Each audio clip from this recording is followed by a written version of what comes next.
Hi, everyone.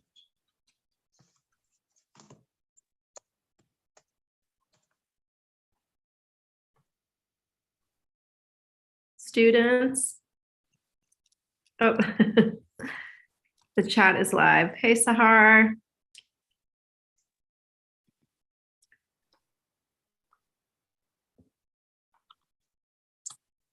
We're just going to give it a couple more minutes and then we'll get started.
What do you think, Sana?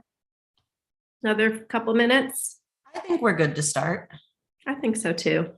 Hi, everyone. I'm really excited to be able to introduce the Prop Guild here today.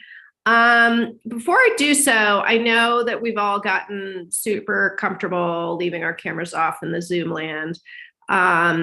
And I know they're doing a presentation, but at any point that we're all in discussion, I know they'd love to see your faces and, just connect with us as if we were all actually at a Wednesday at 1 on campus, which hopefully we'll be doing more soon. That said, Madison and Sana have helped organize this Zoom. I know it's being recorded, which is great, and we appreciate that because I know there are students who would love to hear from the Prop Guild. And I'm saying the Prop Guild as a sort of statement, but the 3 prop masters who are with us today, and I don't even know if you use that term anymore, really, do you? What do you say, prop? It's sort of in that land, right? Yeah, it's kind of supervisor. Prop supervisors, prop artisans, artists. So we'll strike that former title from my language, at least. And I'll just introduce the 3 of you: Claire Kavanaugh, Rachel Kenner, Alex Wiley. Alex, do you say Alex or Alexander? Either. I'll answer either. Okay. Yeah. So the 3 members of the Prop Guild, Rachel, who just worked on the Michaels in the Low Theater this past fall, and I got chatting during one of my class sessions just about all her work on that production and the efforts they're making in this field to come together and create community and share resources. And it really led to this moment of thinking about ways to bring this field to the students here in the department, opportunities to learn a little bit more about what it means to work with props, creating them, organizing them, collaborating with all of the teams involved in creating production. And they're here to sort of help us get a sense of what that looks like out in the professional world. And I'm just going to say now, but we'll really make a point of saying it at the end, that in addition to this conversation, there will be a props workshop on April, what did we decide, 9th, which is a Saturday. So you can come in from 11 to 2 and work with these artists on specifically consumables, so props that are used up in production. And that's really a large array of different things that can be discussed, and they will discuss. And we hope as many students as possible can participate in that follow-up workshop, because as I was just explaining, these are the kinds of courses we wish we could offer in the department, hands-on, technical, artistic courses, and sometimes they don't fill. So this workshop is an opportunity to both invite the Prop Guild into our community and also see where the interest is with students. So we'll talk about it more later. I will now mute myself, but I'm so glad you're all here, and thank you for joining us today. Thank you so much. I'll start with just a little introduction of who I am. I came to props backwards. I studied theater, but I was a actor. Don't hold it against me. But when I got to New York, I wanted to work on shows, and I was offered to do fundraising, which I said no to. But I kind of like worked my way into working with my hands, and that's how I end up doing props, really just by saying yes whenever anyone asked me if I did props. and now I do props. I'm currently working at the Public on a show that is called Fat Ham. It's going to be like a real loose Hamlet with a lot of magic in it. And that's me. I've been doing that for like about 8 years, and I work with both of these two on various things. And we met at the Public, I think, or Second Stage. So yeah. Yeah, all around. We're freelancers, so we work many different places. And that's me. I can go. My name's Alex. I fell into props back in undergrad, where I also was like, I want to do theater. I suppose that's acting. And then there were, the classes you need to take and the things you have to do to get your degree. And they were like, hey, this prop thing and you kind of work well. You're kind of weird and like lots of strange stuff. And I was like, yeah, you're right. And then it kind of stuck from there. I've been in the city for like 6 years now. Like Claire said, bopping around from one thing to another. Also at the Public right now, working on a show called The Vagrant Trilogy. Opens up soon.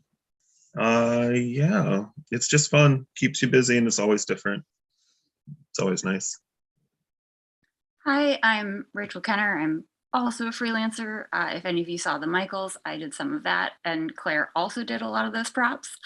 I studied theater generally in school, but also studied archaeology, which was my real plan, and eventually moved to the city with a survival job and no plan, and got an internship on Sleep No More and discovered that I loved making things, and was there for a couple of years, ran a couple of other shows, and eventually through a series of telling people that I wanted a job, ended up at Second Stage and then later at the Public, where I met these people and have just sort of figured out what I'm doing along the way and picked up a lot of my skills along the way, which is just a constant learning experience.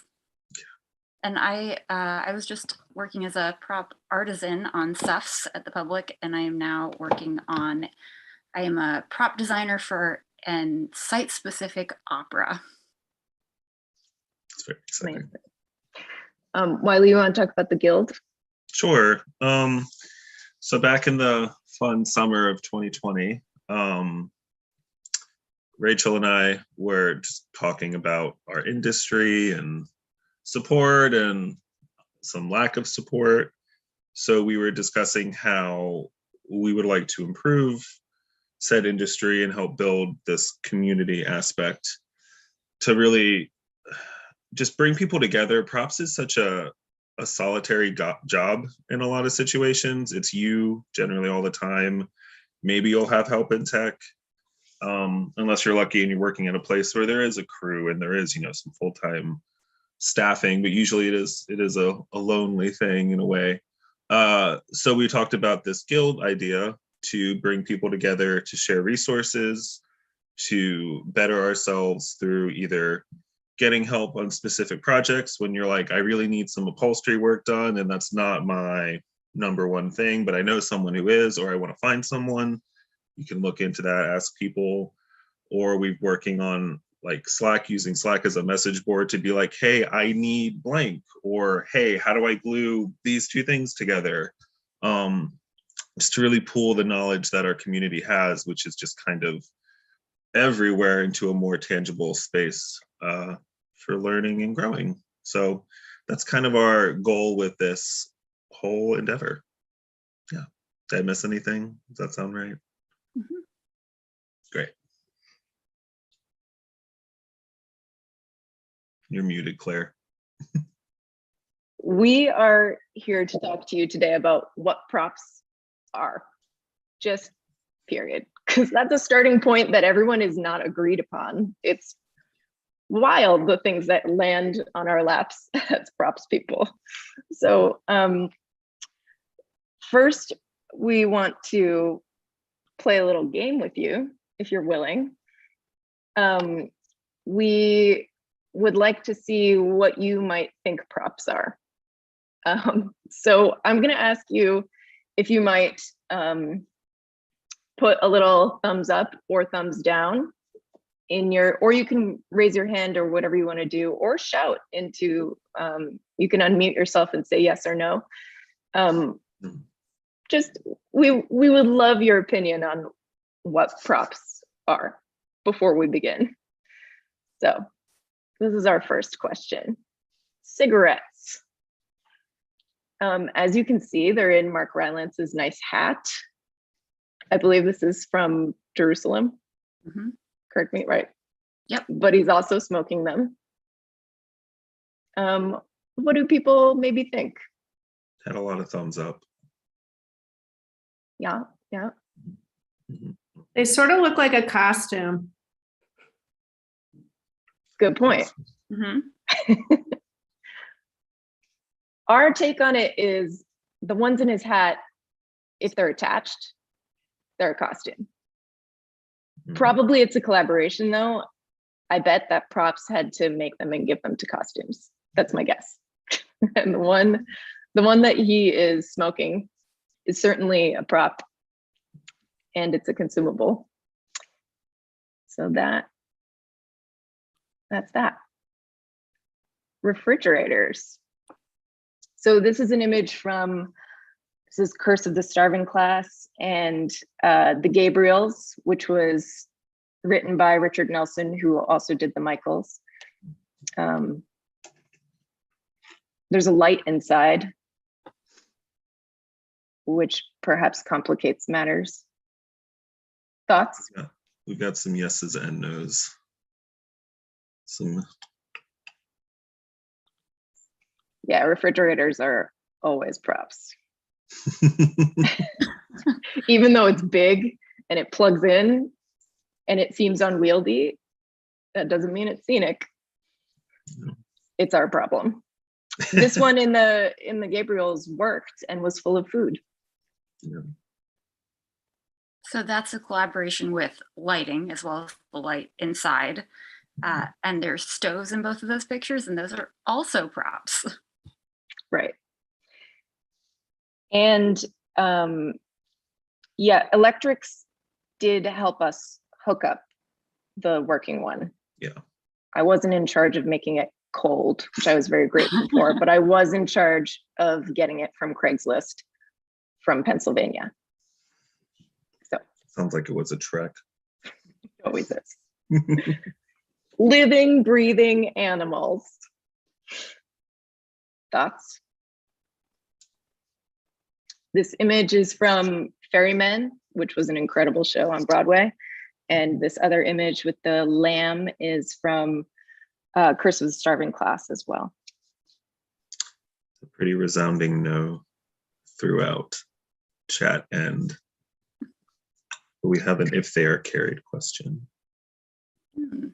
And what about dead animals, stuffed animals?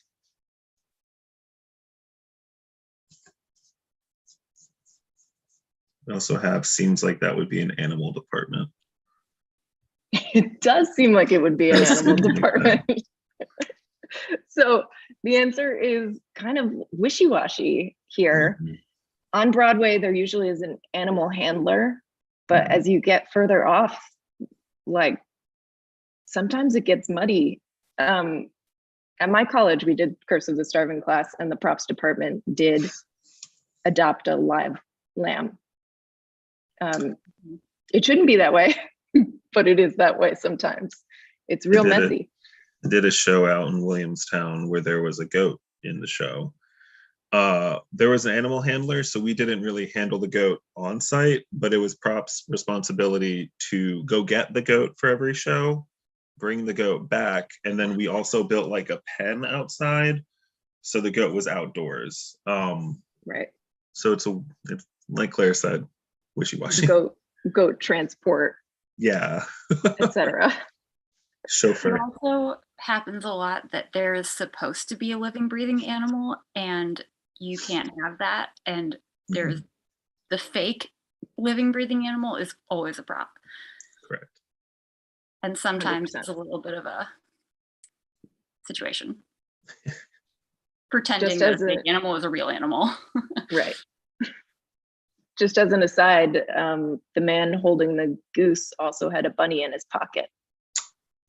Amazing show. All right. The next one is trees. And this is also from Jerusalem, which the first cigarette image was also from. Right. Got some no's. A yes. More no's than yeses. Hopefully it's scenic. If it's big enough, as I think the ones in this image are, it's scenic. Sometimes though, sometimes it's not.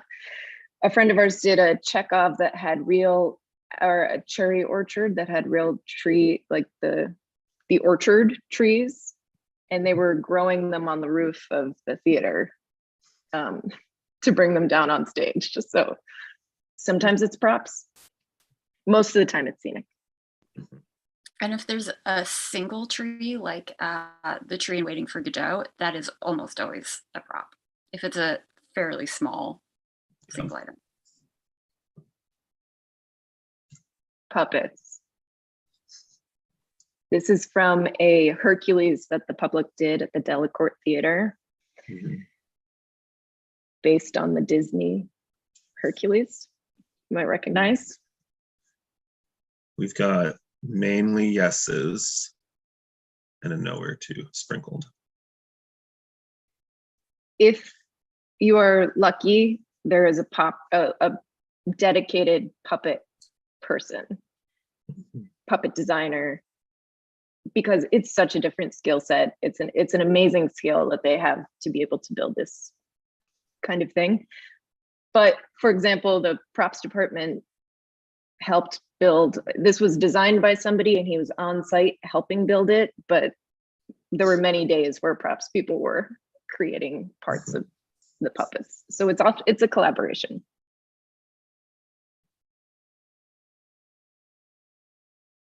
Eyeglasses. These are my favorite gentlemen, Nick Kroll and John Mulaney. Too much tuna. Thoughts? No's and a yes. Mainly no's. This is a weird one because it's on their body, so it seems very obvious that it would be costumes. On film sets, it's actually always props, and on TV sets, it's a weirdly part of that department to take care of it. In theater, it's not, unless they're dressing, or sometimes we have to provide them for rehearsal. If the costumes department hasn't provided a pair for the actor to like practice holding, we have an enormous amount of eyeglass stock, but we wouldn't be in charge of the actual ones for the show.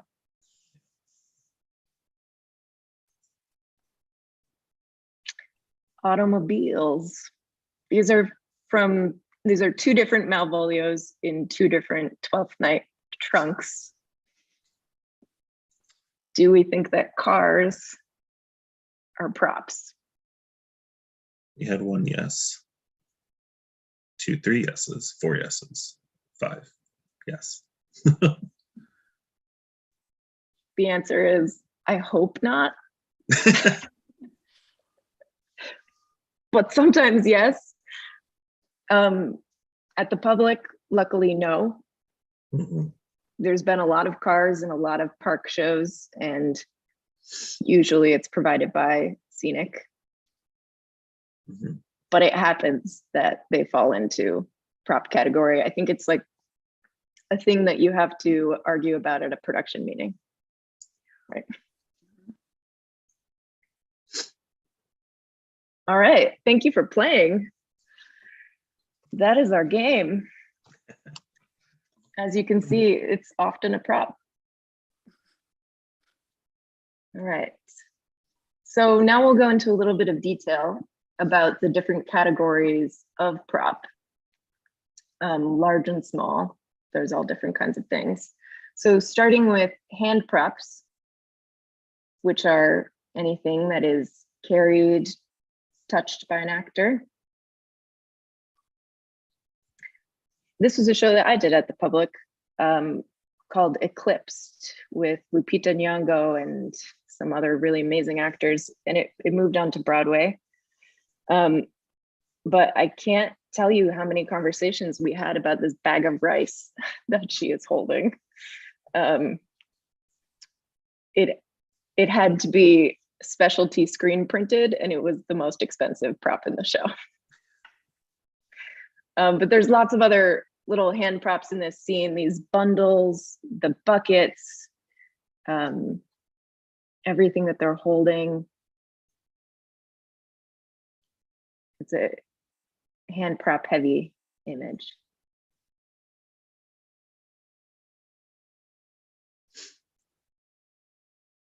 Gabriel's again.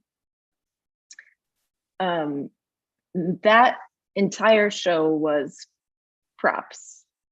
It was a kitchen built out of everything that would be in a kitchen, and none of those things were scenic. Everything was props, including the rugs on the floor. And there were many consumable props, the apples that she's cutting, the knives, the cutting board, everything on the table, all the dressing. Those are all little hand props. Many of them got moved. They actually were all touched by actors, because the stage, if any of you saw the Michaels, Richard Nelson always begins his shows with furniture in a pile. And then the actors come on and create the scene. And this show started the same way.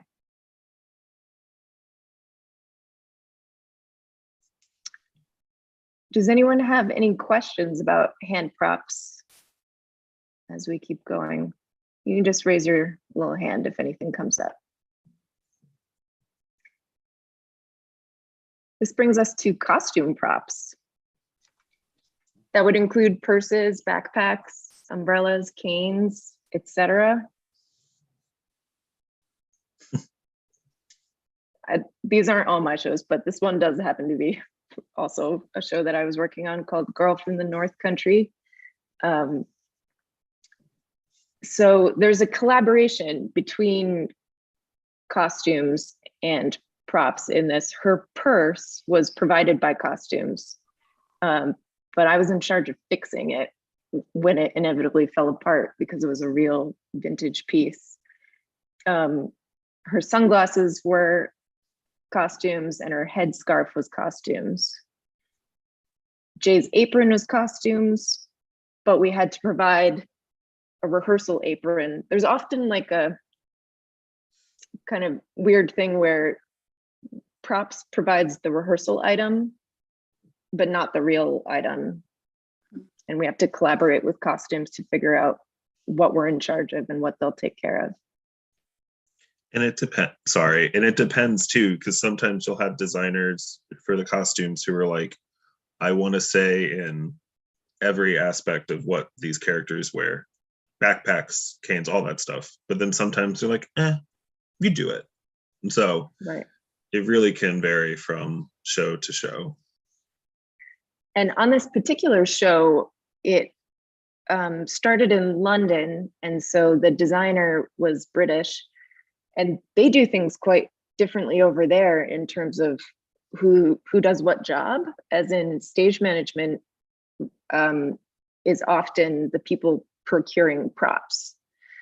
So actually, I think that some of the items were sent from Britain for the production, like a few small things.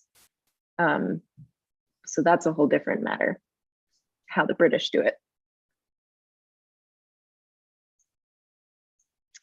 This one, anyone else want to chime in about this 12th night? Sure. This was a 12th night musical at the Delacorte in the park, and it was set in New Orleans. So there are a lot of umbrellas, and all of the red umbrellas that you see hanging are considered scenic elements. They were hung by scenery. We might have procured them, but we then handed them off to scenery and they did everything else. But if you see in the background, she has a blue umbrella, and that was a prop item. It was sourced or shopped by props, and the prop master, Ricola Whaley, who is also a prop guild person who couldn't be here, unfortunately, he shopped and decorated many, many umbrellas. He glued on feathers and sparkles and all kinds of things. So this is another cross-department, one item, two departments. Right. Consumables, which our larger workshop will expand upon. But this category is endless because anything that a director can think of to destroy can then become a consumable. It's so flexible. So that often includes paper props. Money is a very common thing that we have to make all the time, printing out different dollar bills, cigarettes like Mark Rylance, food. The Gabriels and the Michaels, absolutely full of food.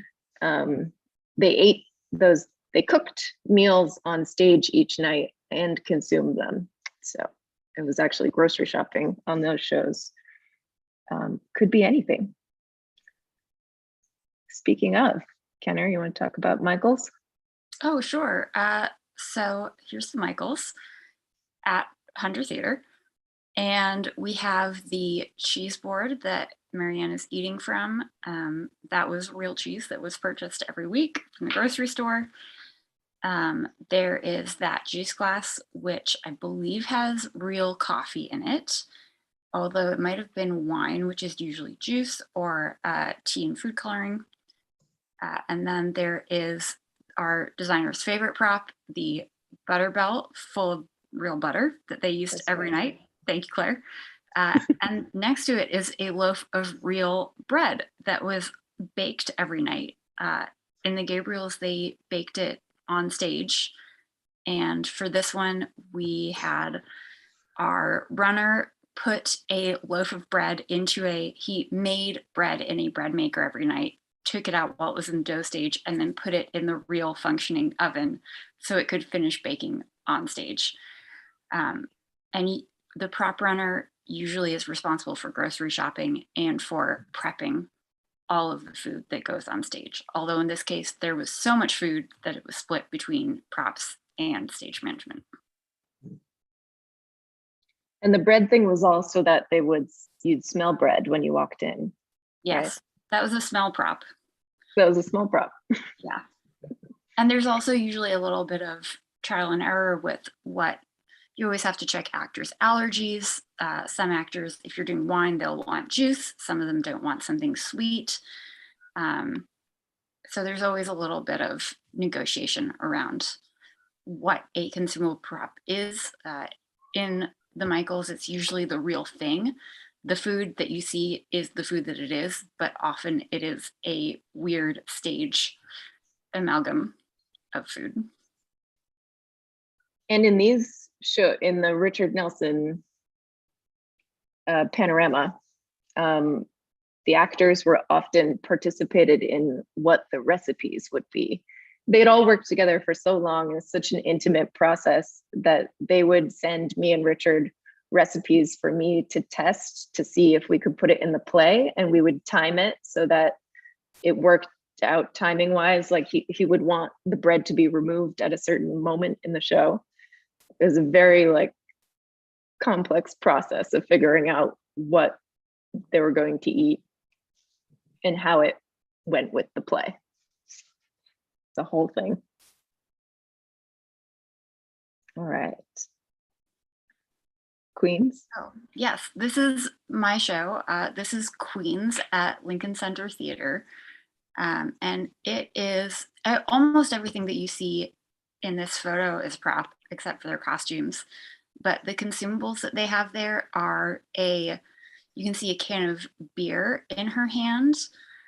There was also at another point a can of orange soda that was specifically, I think specifically Russian. And so we had to make fake labels that got taped onto American soda cans every night so that it would look like a Hungarian soda, but was actually seltzer.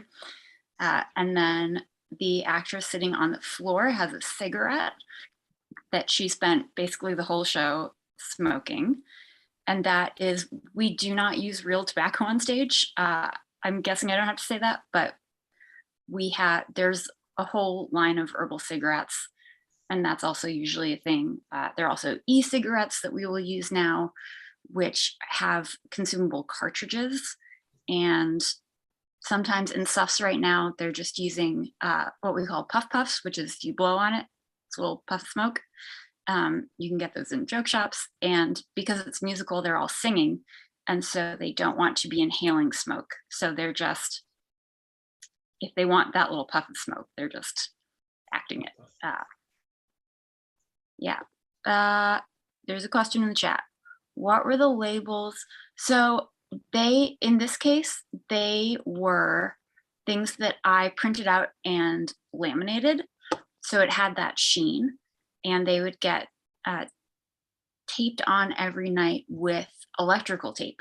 I found an electrical tape that matched the color of the label, and so it blended in. But a lot of times, if we're doing a beer that is produced now, like if we're doing a Budweiser, what you'll do is you'll empty out the can and then cut it open. So you cut the top and bottom off, and then you put a slit down the side, and then you use that as a sleeve that goes on. And again, you would electrical tape that onto a can of seltzer, whatever the actor has asked to drink. Should we do that for the workshop? Yeah, maybe we should. Maybe we should. Yes, come to the workshop. We'll show you how to make can sleeves. Is that everything in that one, Kenner? I think so. I think there's also some food that they ate. There's a lot of stuff in that show. They were busy. My baby. Oh, this was Hamlet with Oscar Isaac at the Public. Yeah, so these are flowers on the floor.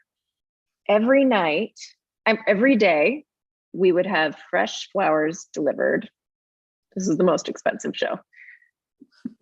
I had like contracted with a flower shop in the flower district and chosen different colors and types because this play played for a while. So the type of flowers we could get seasonally changed, but we gave them like a color wheel of what we would be okay with seeing on stage.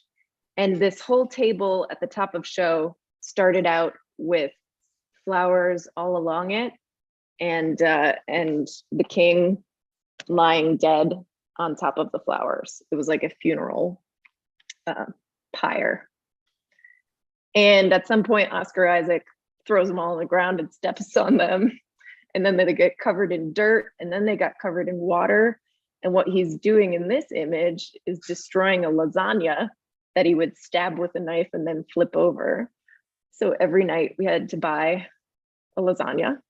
And the Also- lasagna- oh, Just an added element. The Ophelia was gluten-free and she had to eat it. So there was a little corner cut out of the lasagna that was a gluten-free corner. We started like adding a gluten-free slice into it, but we ended up she was okay eating like some marinated saucy mushrooms. So it was really just like a little corner of saucy mushrooms that she would consume. The whole thing. Yeah, so this show was just ripe with consumables because everything else was very simple and the whole thing relied on total destruction. Did I miss anything about that? not unless you want to talk about the semi-consumable knives. Yeah, same. They weren't supposed to be. A little thing about Oscar Isaac is that he goes all out all the time. And that's a real steel, like high quality knife that he has there. It was thick and had like a specific handle, and he broke a couple of them before we ended up building him a special like knife that was like this thick. Yeah, unintentional consumable. Those are my least Definitely favorite. happens.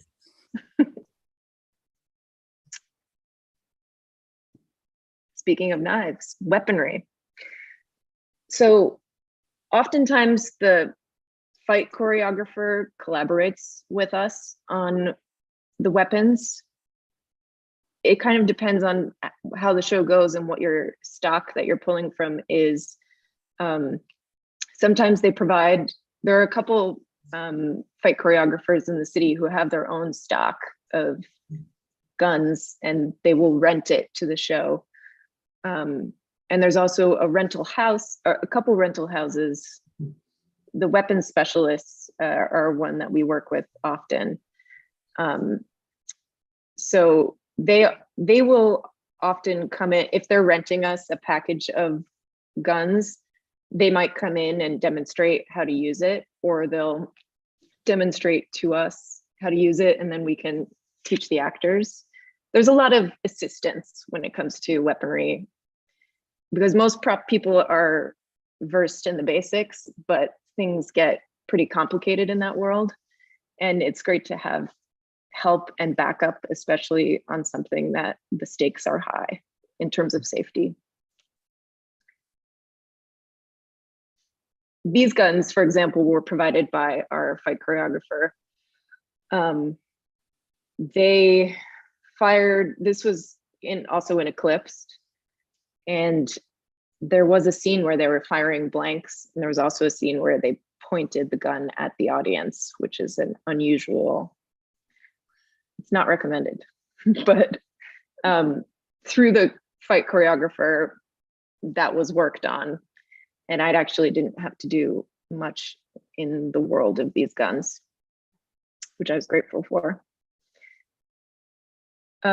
Props usually provides a cabinet, for a locked cabinet, and there's very specific protocol backstage about who can touch the gun and where it goes. And props is usually in charge of reordering any blanks or anything that's used with the gun that falls into under our purview. And even if we are renting the weapon and we are not necessarily using a fight choreographer, if it's a weapon that is completely non-functional, could not fire a blank if it wanted to, we are the ones who will negotiate with the director about style, period, look, and all of that stuff. But oftentimes, even if it doesn't fire, it still goes into a locked cabinet. Yes. Yeah.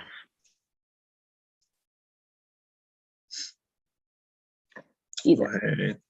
So this was from the Public's production of Julius Caesar out in the park. This is when Caesar gets stabbed, if you can tell by the knife. a couple knives that you might see in the photo. So for this one, we had a fight choreographer who worked really closely with the actors because it was a very physical and kind of scary looking fight. But there were, I think there were 8 of these. I'm not exactly sure how many knives it was at this point, but they're aluminum, very dull. But they were all brought to us by the fight choreographer. One of them, I believe, we created there was the blade and we had some like tubing that ran up it because it was a blood knife. So you could squeeze it. There would be blood left on the blade, fake blood left on the blade. So it looked like there was just a cut. And we can talk a little bit more about this in consumable world, but this brings into like is there a squib, like a packet of blood on someone? So when they get cut, they can, hold the wound, press, and then it comes away with blood. This show had a large amount of fake blood in it. It was a very bloody moment. But yeah, for this, like I said, the fight choreographer provided a lot of weapons. And then there were some that we needed to supplement that we would find either people online who provided stuff, fake weaponry. There's some rental houses too. But again, fight choreographer helped us a lot with this one, which is very nice for such a aggressive moment in the show. Also, people sometimes think that we use the retractable knives, which are what you can get at like a costume shop. We do not use those. They can jam. And if they jam, when someone is acting full on thinking that it is going to retract and it doesn't retract, you can really injure someone. So no retractable knives in props, unless it is supposed to be a retractable knife that a character is using and it's like, look, it's fake. But yes, that is not the safest solution, even though it might seem like it is. Good call. Set props. So this is where we interact with scenic. It's often a negotiation, can sometimes be a negotiation with them if the thing crosses both of our paths. For example, I just did a show called The Visitor where we had a subway turnstiles. They were built to size, they looked exactly like what's in the subway. They were huge. That could have been scenic, could have been props. They became ours, but it definitely walked a line and that could be negotiated. This category also includes furniture, all the, a couch and chairs. That would be certainly a prop.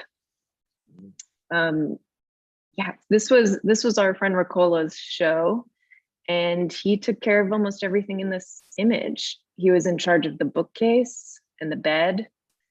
I think he even helped find the radiator.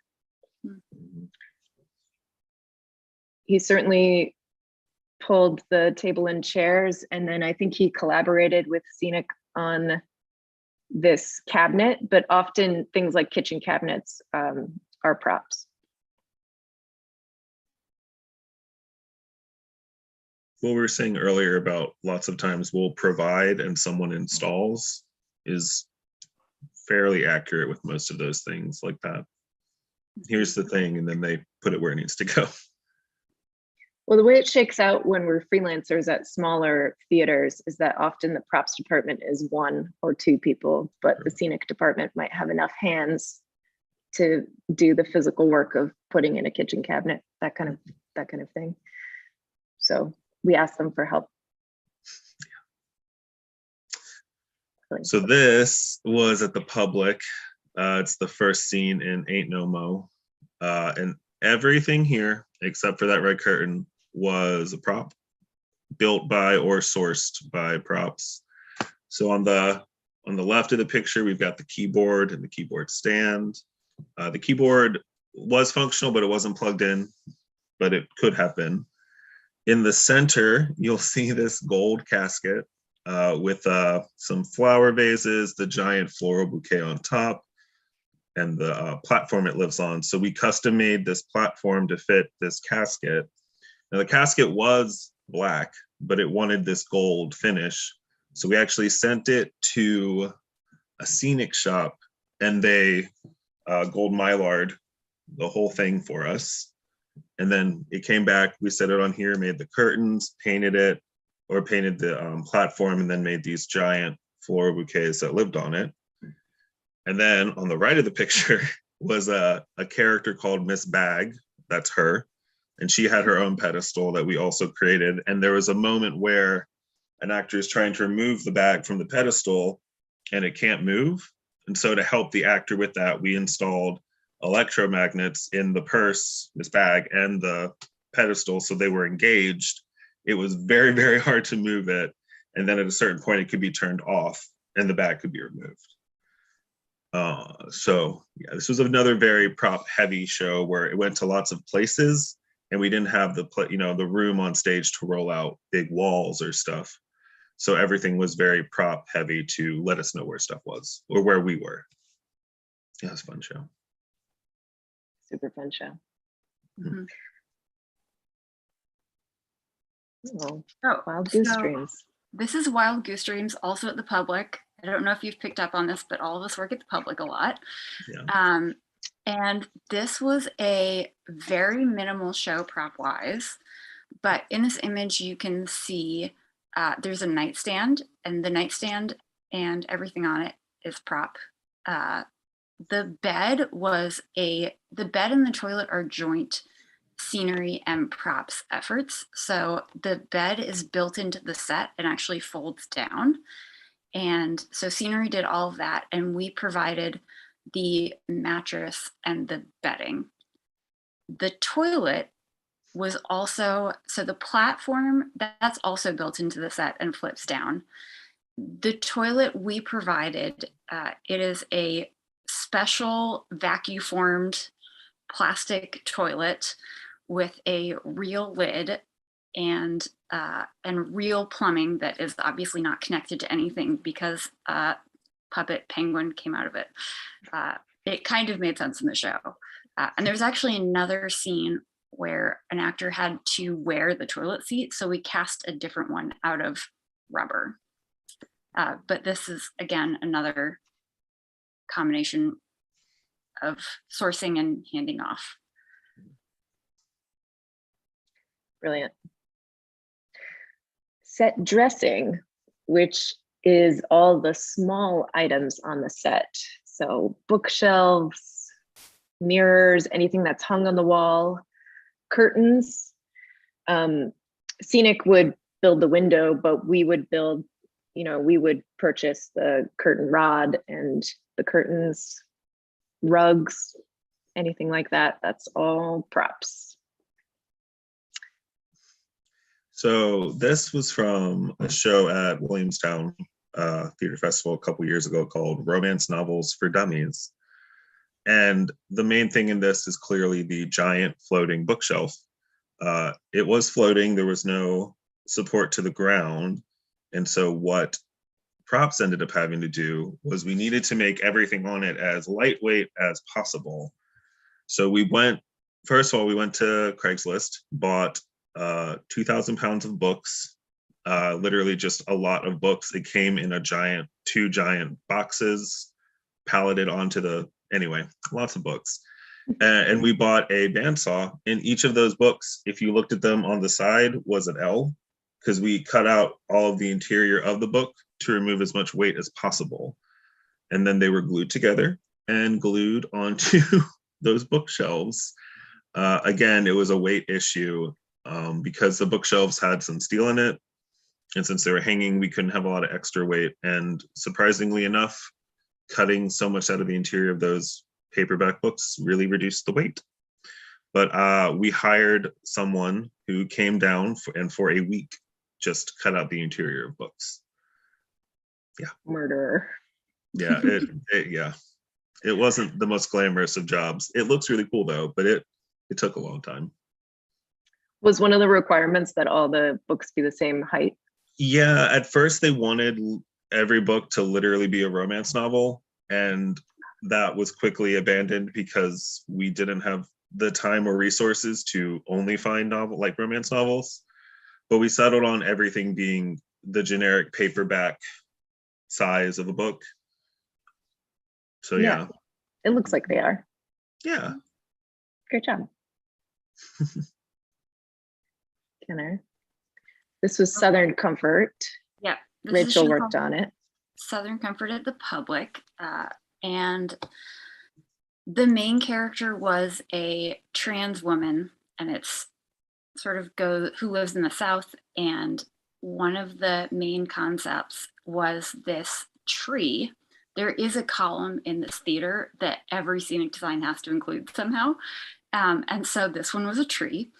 And we went to the floral district and brought real tree branches and put them onto a welded structure that Scenery built for us.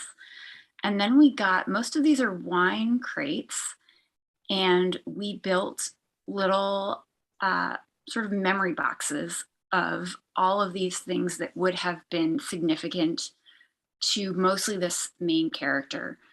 So there are photos of, it's based on a real person. So there are photos of the actual person it worked in. There are things that have to do with gender and things that have to do with memory and with the South, because that's where they are.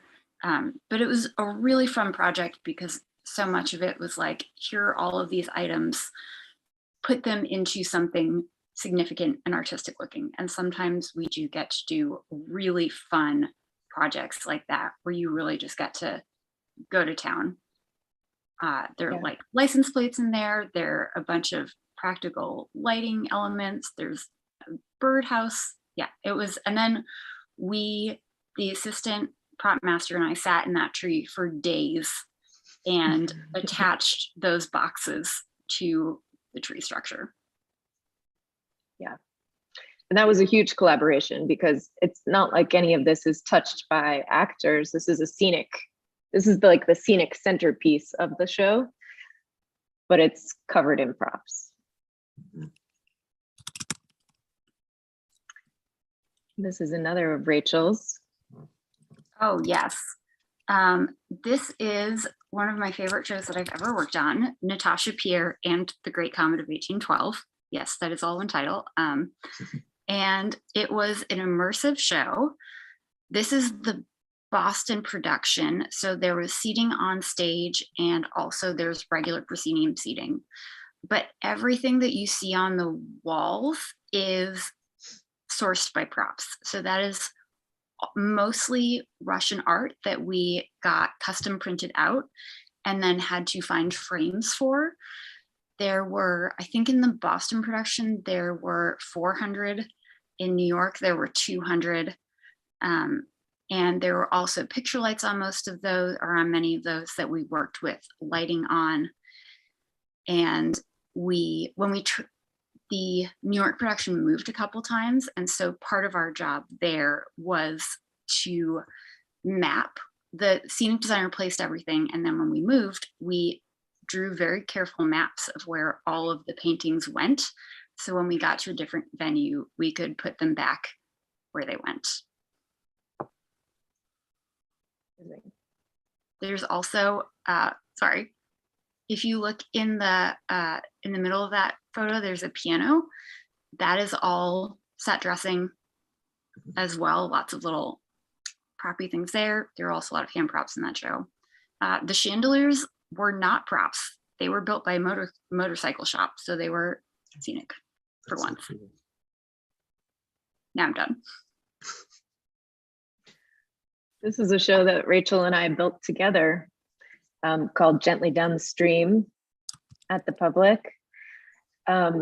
These absolutely giant bookshelves, floor to ceiling, were all covered in props. And it's about half foam books that Rachel made.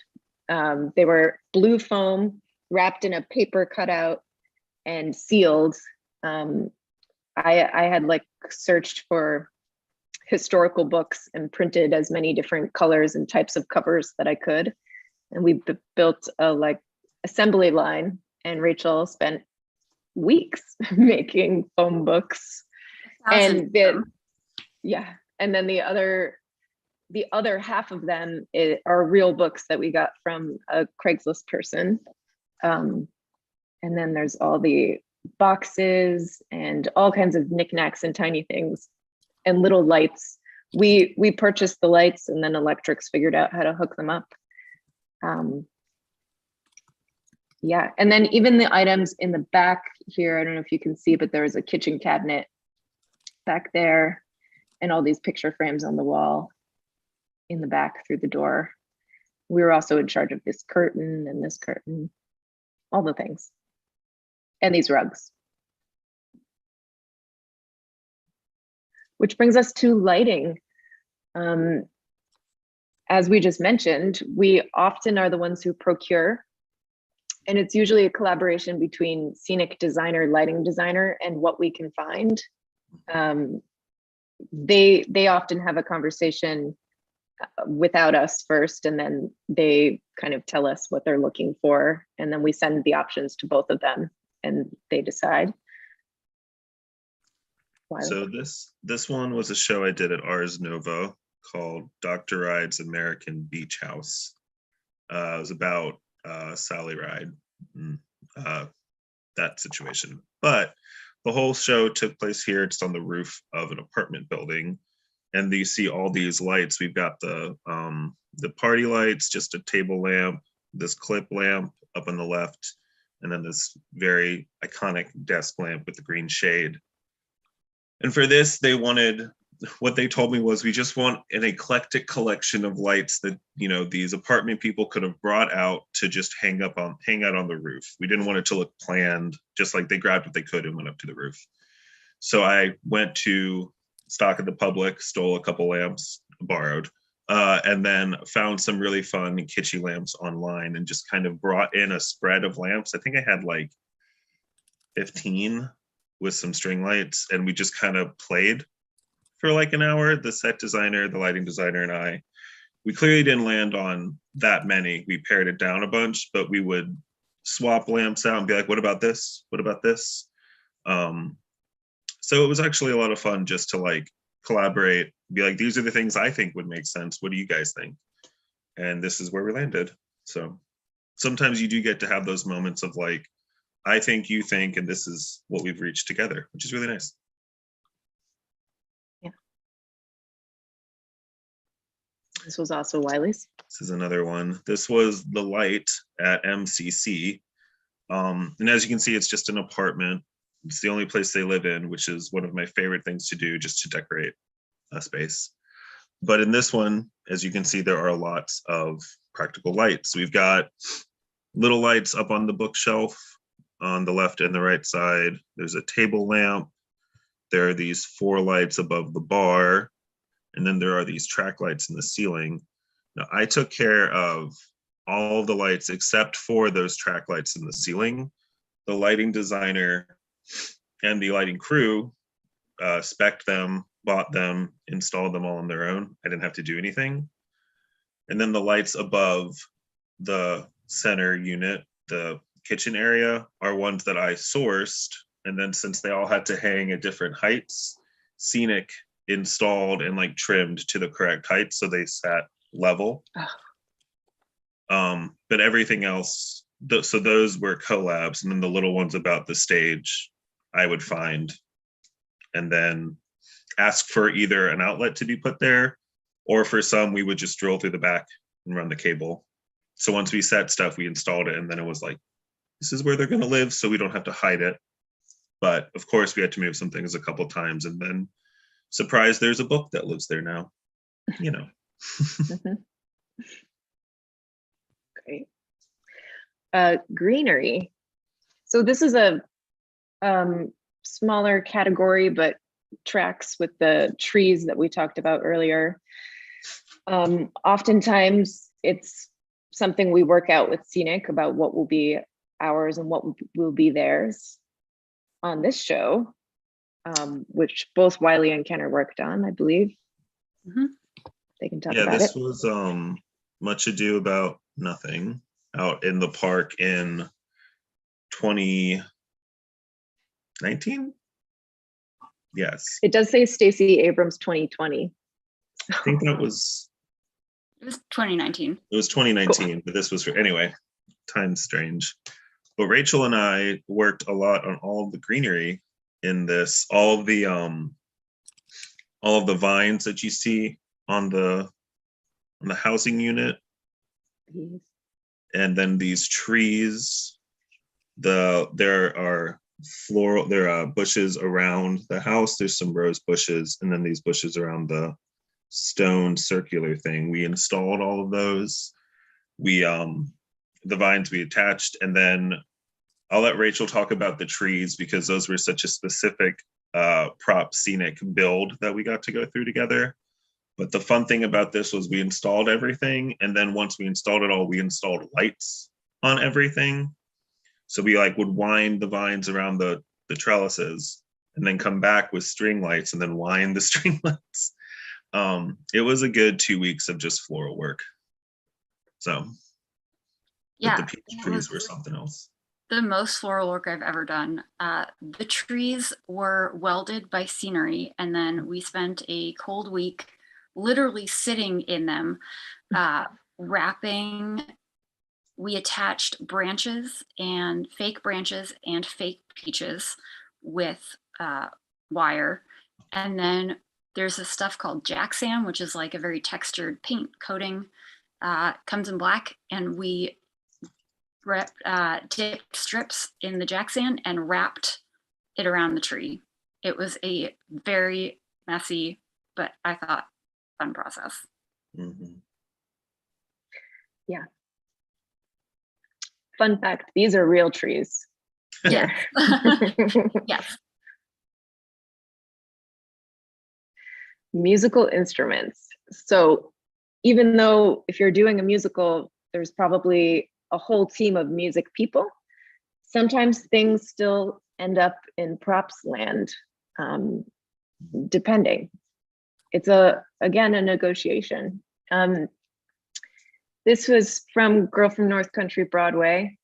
And although I wasn't in charge of the tambourines or the cymbal or those things, and I didn't acquire the drum, but I did have to provide new heads for the drum.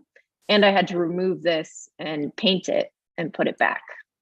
Or rather, I painted it and then I handed it to a union stagehand and he put it back. But it's a little crossover. Props often provides things like drumsticks. That is our job. And if there's this show had a lot of like handmade shaker items. The women all have these like soup cans full of beans. I was very involved in that project. We had to work closely with the music director who wanted a specific sound. So we would be like adding and subtracting beans to get it to where he wanted it to be. So it's like a thing that we work together on. I did not provide this microphone, but in other parts of the show, because this is a real working one, but in other parts of the show, there's a dummy microphone where the sound is coming from the microphone on their heads, but it needs to look like they're singing into one. So I had to buy one very similar to this. So that's another crossover with the music department and audio. And Rachel, this is yours. Yes, this is another great Comet photo from New York, and that is a real accordion that he played every night that we maintained and sourced. And I was also in charge of getting it fixed and running desperately to the accordion repair shop 20 minutes before showtime to get it fixed. Yeah, that's just a fun little story. There are a lot of practical instruments in that show. And you were also in charge of like buying guitar strings? Yes, I also had to restring and maintain all of the guitars. I do not play the guitar at all. And I had to get one of the actors to teach me how to string it because he already knew how, and he was very kind. Which brings us to this fun and I think final category of special effects. You might recognize this from Hamilton. Did anyone work? We didn't work on this. No. No, but I know But- that Jay Duckworth, who used to be the head of props at the Public, and Sydney Schatz, who was the assistant, worked on this, and they wanted her letter to burn at a very specific moment because it was real fire, and that is a real fire in a real lantern. And then she also had a bucket right there that she could drop the flames into that was metal and had sand on it. But they tried out a number of different papers and paper sizes, and they timed out the burning of that paper so that it would go out at a dramatic moment. They ran many tests on that. So that's the kind of thing that sometimes there are special effects people brought in depending on the size of the effect, but an effect like this, that's definitely going to fall into the props category of something that we'll take care of. If you're working with blood, oftentimes the fight choreographer will help you out with it. They might even provide the pieces for it, or you'll talk it through and they'll tell you what they want to see and how they would do it. And then you try and build it. And then it's kind of a trial and error process until you figure out how to get it right. Sleep No More. Yes, this is my first professional show. So there were multiple kinds of blood in this show, and this is Macbeth and Lady Macbeth after he has killed Duncan, and there were hidden under this basin blood packets that were about yay big and filled with chocolate blood that we made every day, which was a mix of Hershey's chocolate syrup, the only kind that works, and red food coloring. And so there are bloody handprints all over this building. And that, I don't remember why we used chocolate blood for that one, but it's edible and it washes out fairly well, which was very helpful. And he would get his hands like really covered in it and then wander around bloody and then take it back. It's probably pretty cheap, I imagine. It is cheap, but we also use store-bought blood in that show. Yeah, So they're different bloods for different applications. right. There are bloods that wash out, bloods that are made with soap, bloods that are edible. So many bloods. So many Right. bloods. We can go further into detail in our consumables workshop Mhm. on that matter. This last This one. is for me. This is Mary Seacole at Lincoln Center. And we had to go very, very quickly from a scene in a hospital to a scene on a battlefield. And so we had dirt that dropped from the sky and was covered. It was rubber. So it was not real dirt. They got swept up every night and reused. And then you can see sort of around her are bodies. And I was responsible for making those. The guy up front is actually a body that I bought from the Dapper Cadaver, but the rest of them are bodies that I made with heads that I either purchased or cast. I sewed bodies and stuffed them with various materials and then dressed them. And one of them actually dropped from the sky also. And the rest of them had solid heads, but he had a soft head and a soft nose, so that if he dropped on anyone, it would be okay.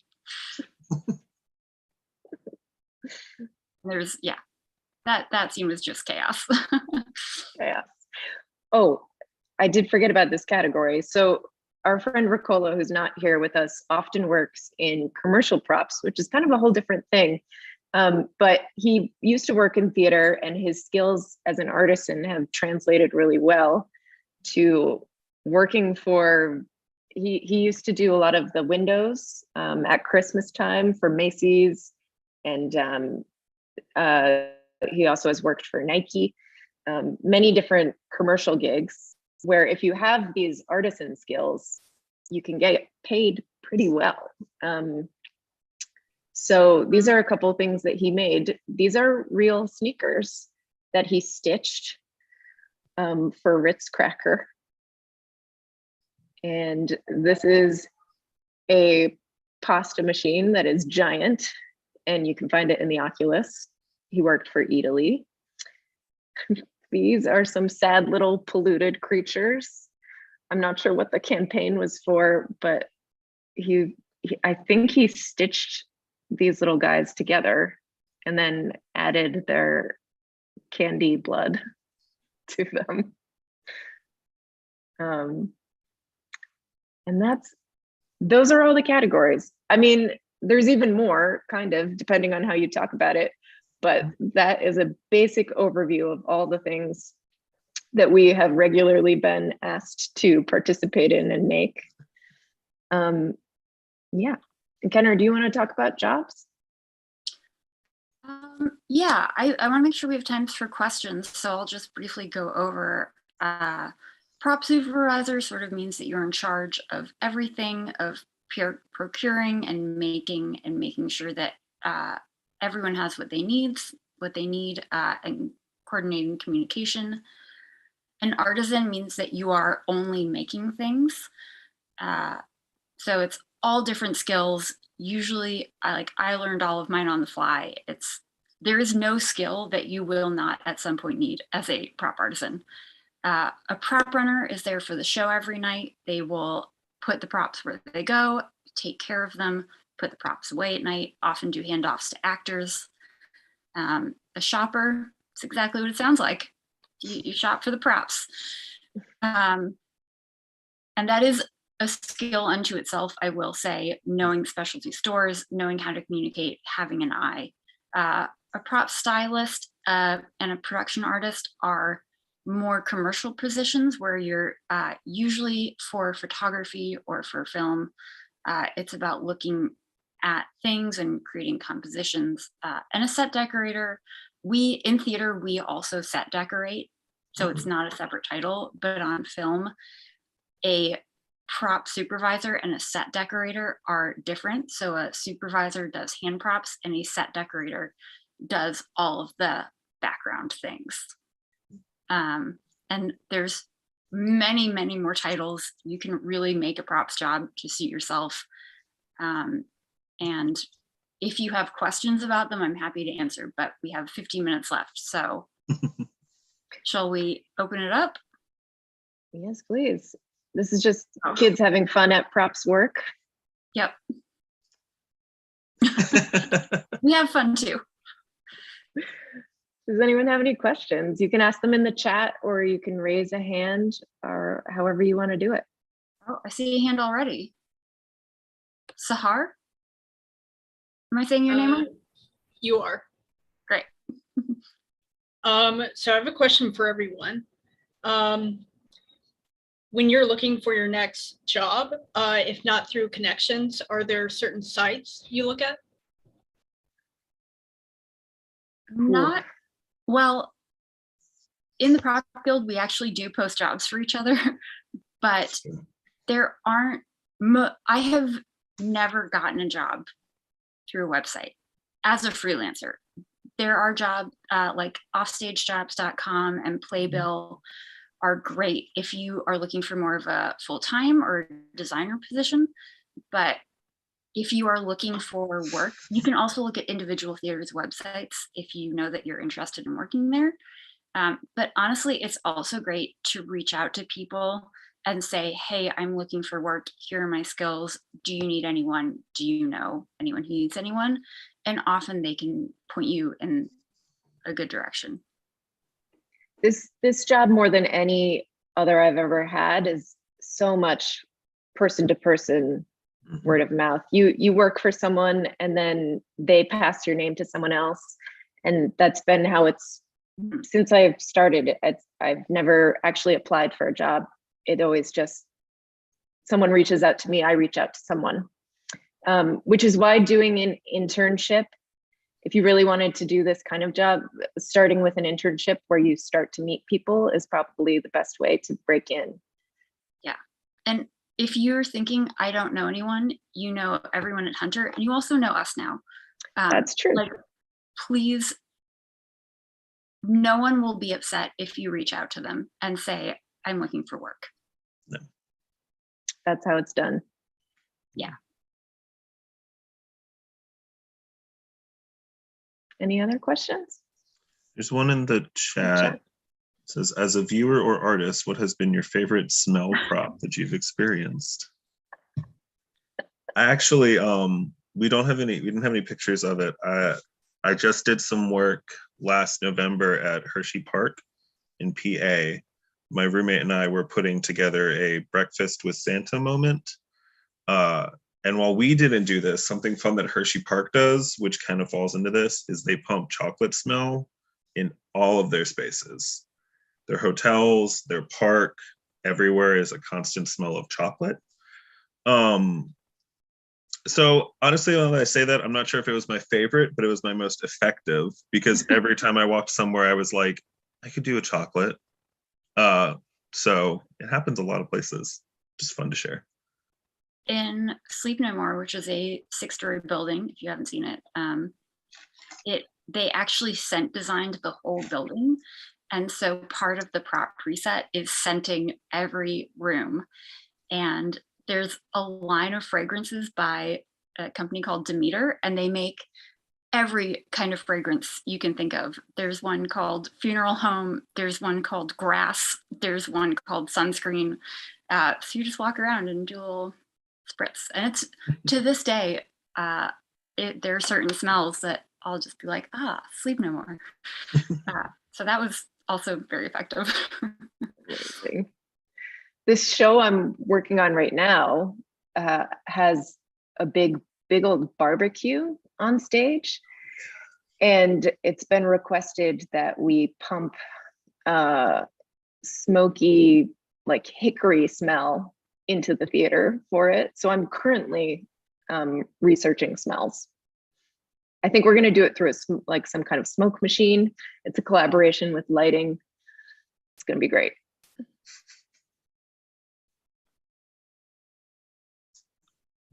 I actually have another one too. My favorite one was I did this like installation. It was more of a party than a performance with like Burning Man people. When they're not doing Burning Man, they do parties in other places, and they did it on a decommissioned ferry boat off of Staten Island.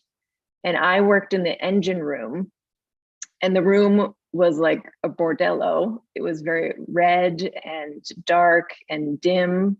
And I was tasked with making a seductive scent. So I put together essential oils that I thought smelled right. And that was my job. That's delightful. That's my favorite.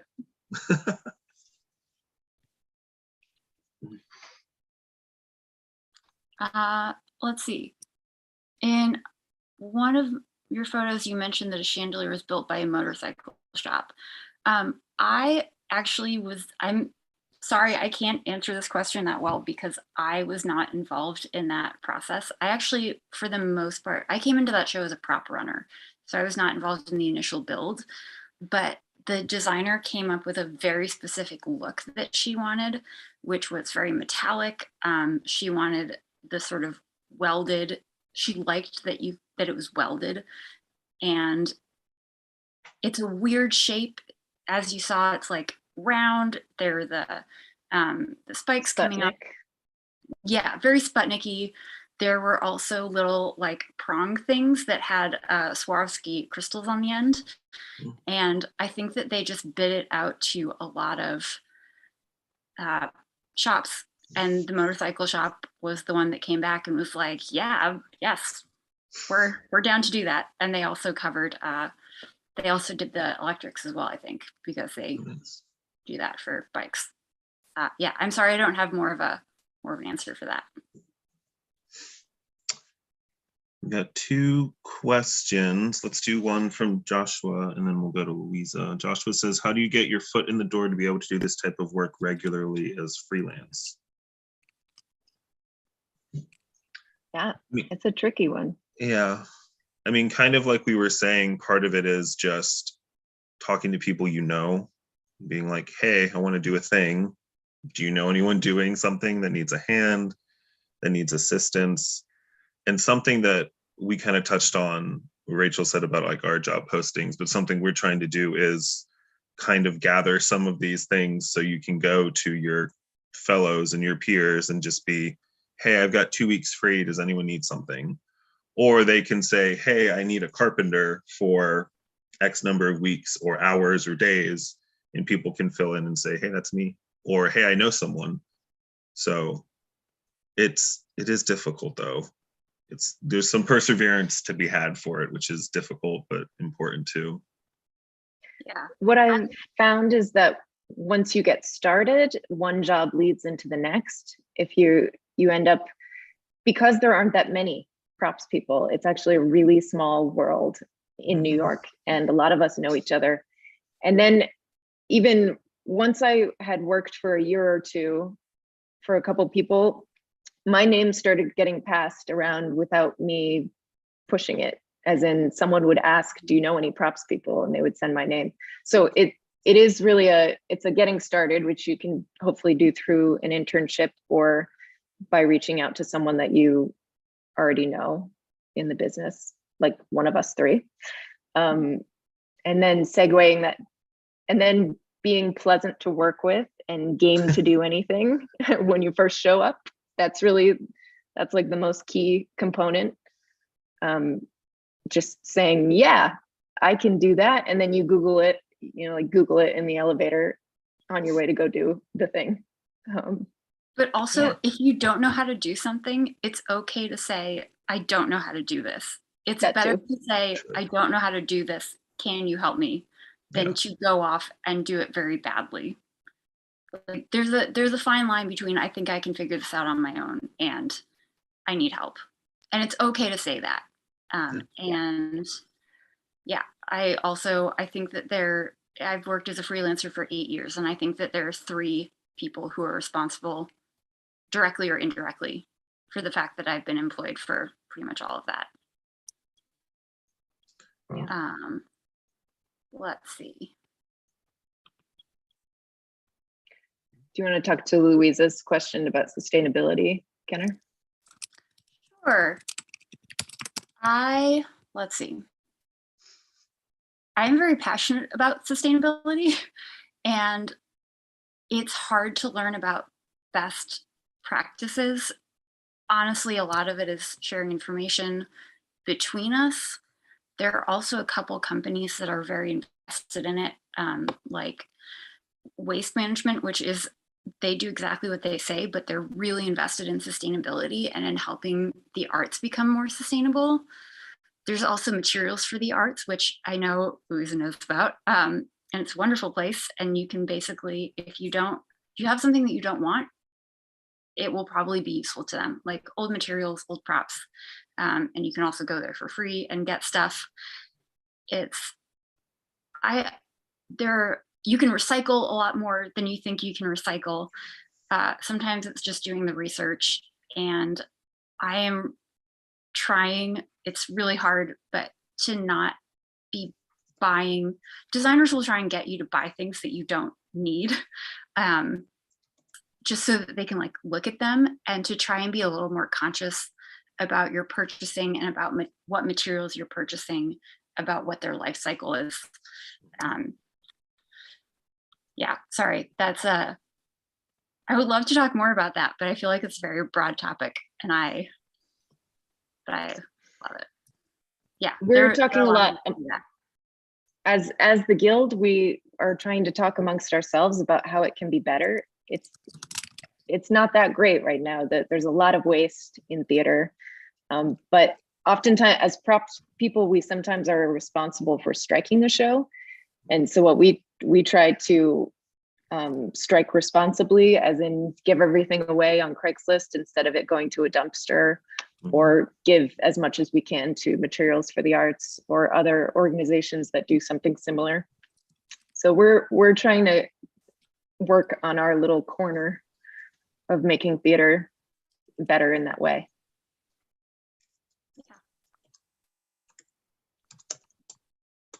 Any other questions? A lot of it is time.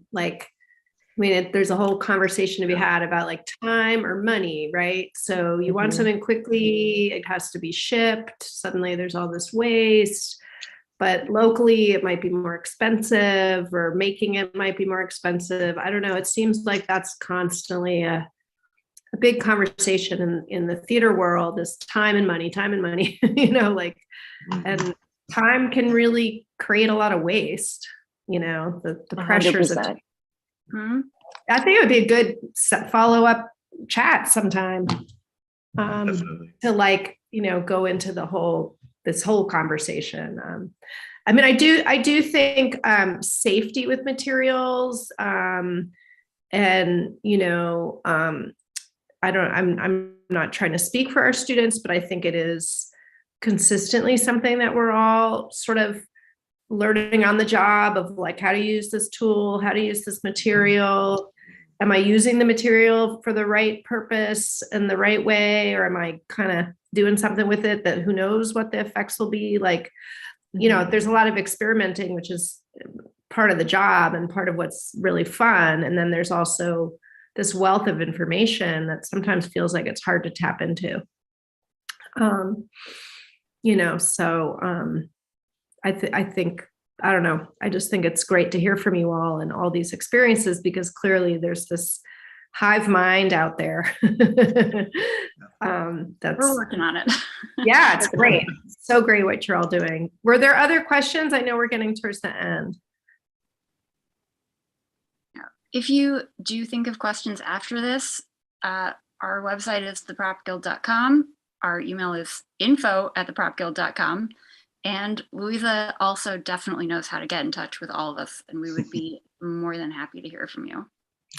Yeah, and I feel like this is a beginning. We're really excited that this group is interested in us as a space of learning and a place that we can all sort of have conversations. So I'm looking forward to hearing more. The work that you showed was amazing. So even though I don't know how many of us are left here, but I'm going to give you a big bravo and applause. Like beautiful, beautiful, beautiful art we just saw, and so many incredible applications of your diverse talents.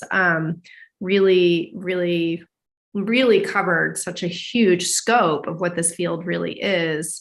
And as a set designer, I mean, I do want to make the point that I think I'm always sort of collaborating with props people in not only just like, how do we make this happen, but like, is this the right thing? Like, there are bigger conversations about the play. There are bigger conversations about the perception of the audience or the experience that we're trying to create in totality. And it's so clear how integrated your work is when I see those images and I think about those details and what they mean for the production as a whole and for the stories that are told. So I really appreciate, just remembering how many things are really have to be thought about and thought through and carefully considered from every angle. It's a huge job and really like a constant learning, a constant education. And I know I've been blessed to have some incredible collaborations. So in that way, and have so much respect for what it takes to sort of face those challenges. It's really like being an adventurer. So I love that. Any last thoughts, anybody out there in the virtual world? I think we still got a few students here. Thank you for coming. I know we have been a small group, but my set design class will for sure be watching this recording.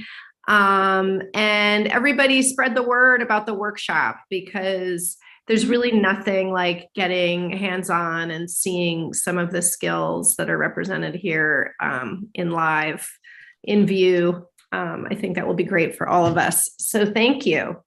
Thanks for coming and hanging out with us today. Thank you. Thank you so much. It was really fun. Thanks Yeah. for letting us Beautiful ramble about our work. presentation. Yeah, no, it's gorgeous. Thanks We for the love it. presentation. All right. Thank you. See you soon. Have a good Thank you. afternoon, everybody. Bye. Bye.